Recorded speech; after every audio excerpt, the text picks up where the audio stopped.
What's going on, y'all? Thanks for checking in the Khaliis Take. You know what to do. Hit that like, subscribe button. Also hit that notification bell just so you can get the newest and the bonus content first. But hey, let's just go ahead and jump right in.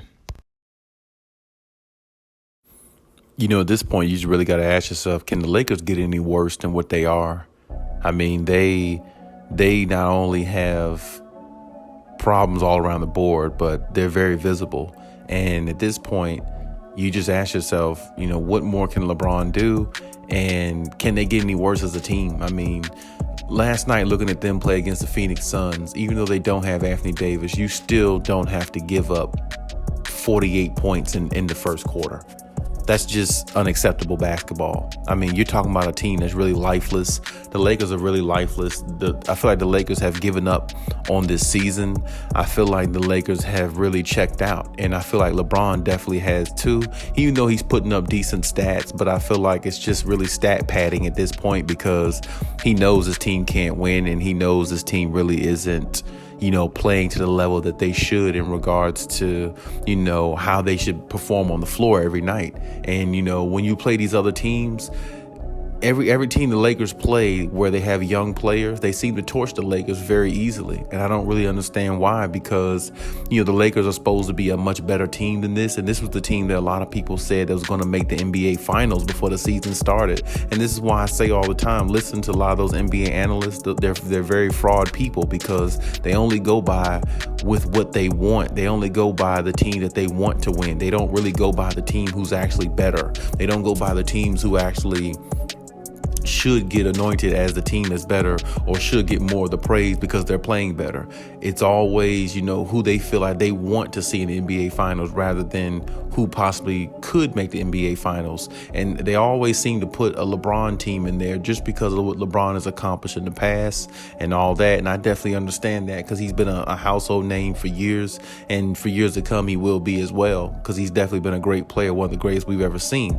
So that's no doubt. But when you look at LeBron now, he can put up stats, he can put up numbers, but if you really watch the way he plays in the last couple years, he really hasn't been really dominant like he once was. Like, he can still put up points, he can still get to the basket at times, he still can do a lot of things, and he's a great passer. I mean, I've always said he's an underrated passer in the league. But my thing is, the last couple seasons, I don't know what the media has really been looking at, but they've been seeing LeBron put up numbers, but numbers don't equate to winning. It's other things you got to do that equates to winning, and those other things LeBron can't do as much. He can't, do too many chase down blocks, like he used to back in the day. He can't guard somebody on the perimeter one-on-one back in the day and have the energy to do that and still drop 25, 30 on the other end. He can't, turn the corner the way he used to off some defenders, where he turned the corner and just dunk it or go to the basket, go up strong as he used to. He can't do it as much. So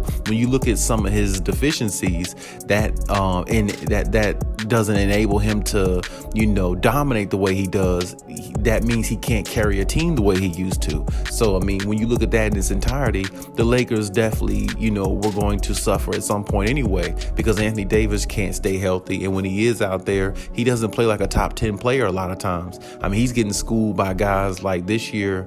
I seen Karl Anthony Towns on Timberwolves and a few other players just make him look, make him look minimal. They make him look average, That's not a good thing when you have a player of that caliber. He shouldn't look average at any point in time, because he's definitely, supposed to be a top 10 player in the league. But this is the thing. You don't know what you're getting out of him sometime. And actually the last couple seasons, I haven't really seen him play up to the level of a top caliber player, the last couple seasons. So not a top 10 player anyway. He has his moments where he drops big numbers, but he's so injury prone, you can't really see the top 10 level because he's not available. And I feel like that, plays a part in it. And then sometime with Anthony Davis, he just doesn't have that dog in him like a lot of people think that he should have, like a Giannis or somebody like that. And I feel like that holds the Lakers back from actually, being more of a superior team, as well. well, because honestly, Anthony Davis should be the number one guy on the Lakers, not LeBron James. That's one of their biggest problems right there. And then Russell Westbrook really just doesn't fit into their rotation and what they're trying to do, because he can't shoot, he can't spread the floor. He's not a great decision maker. I mean, he can give you 10 assists, but he can also get you 10 turnovers. So the assists and the turnovers, it almost kills the assists, because if you got 10 turnovers with 10 assists, you did just as much good as you did bad. So that just evens out. It doesn't really, put you in better contention as a winner. So I mean, the Lakers have a lot to deal with there. They have a lot to look at there and try to figure out what needs to be done. But at the same time, man, it's just one of those things, where you sit back and look at it. This season's got to be a lost one for the Lakers, because they really just can't, find their footing. They're like almost 10 games under 500, which is very, very, that's just very, very bad basketball, and the Lakers really can't get out their own way. And like the demons that are in their head right now about the season, the failures, and Russell Westbrook not living up to expectation. Anthony Davis is hurt again. LeBron is still getting older while playing at an MVP level, but it's not equating to winning. And Frank Vogel possibly being fired, Rob Pelinka being an issue. Now they're getting advice from Magic Johnson and people like that. It's so much going on, so much drama in Hollywood. They can't seem to get the script right, and that just seems like the tail of their season. And it seems like their season is going down that way, and it's really sad to see this, because like I said, if anything, you're always used to seeing a Lakers team at least be in the playoffs, not no play-in tournament where they can get knocked off in one game and that's it. I mean, that's just very unheard of for the Lakers. They should at least be a 6 seed or something like that going into the playoffs with all the talent that they do have. I mean, they do have an immense amount of talent on that team. I mean, they may not play defense the way they used to, or some of them players are a lot older than what they were, but they still got enough veterans on that team to at least have a playoff spot. They do have enough talent to at least do that. And like I said, you still got 3 superstars on there, and they all played together at some point in this season. And I don't believe that they made any headway for themselves, because they lost a lot of games they should have won when they were playing together. And I don't know if they're going to build all this chemistry all of a sudden going to the playoffs and just become this juggernaut team that some people are still holding on to hope for, which Stephen A. Smith is one of those people, which, he's not the only one, because he's definitely, pulling for the Lakers, just like a lot of people are. And I definitely understand that. But reality is reality. They're not a good team.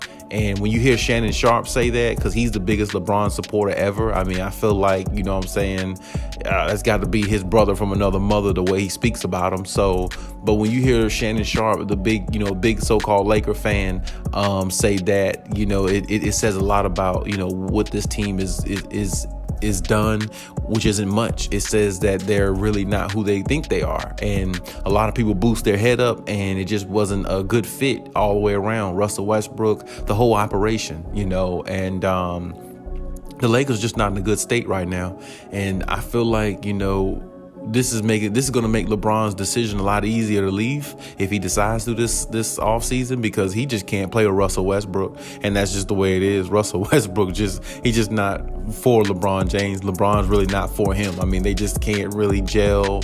I mean, he can't, if LeBron gets double teamed, he doesn't even really like to pass to Russell Westbrook, because Russ can't shoot. So it's like, what's the point? You know what I'm saying? So it's just one of those things, man, where it's a very, very demoralizing season for the Lakers. Kobe looking down on the Lakers right now, he's got to be shaking his head up there, because this is just definitely not what he envisioned, going forward. And God rest his soul, of course. We all miss Kobe. But, it's a travesty here in LA. And, honestly, the fact that the Clippers are actually a better team without their 2 superstars tells you how bad the Los Angeles Lakers are. There's no way the Clippers should be a better team without 2 of their superstars. Now, if the series was like 3-1, 2-2 when they played all 4 times this season, okay, then it'd be a little bit different. You know what I'm saying? At least. But the Lakers didn't even win a game against the Clippers without neither one of their superstars, and got blown out this last time. It really says very little about the Lakers and where they're going. So, definitely definitely don't see no light with this team going forward. I mean, anything can happen, of course, but I don't believe Anthony Davis coming back is going to be the end all be all, because if he was, then they would have had a lot better record in the beginning of the season, or when he did play earlier in the season. They still struggle with him the same way they did without him. So the fact of him coming back and making everything right, like a lot of people, a lot of analysts are saying, I definitely think that's a fraud statement. But hey, only time will tell. But at the same time doesn't look like it's on the Lakers side at all. But hey, that's my take on everything. You leave any comments in the comment section as always. And hey, Khaliis out.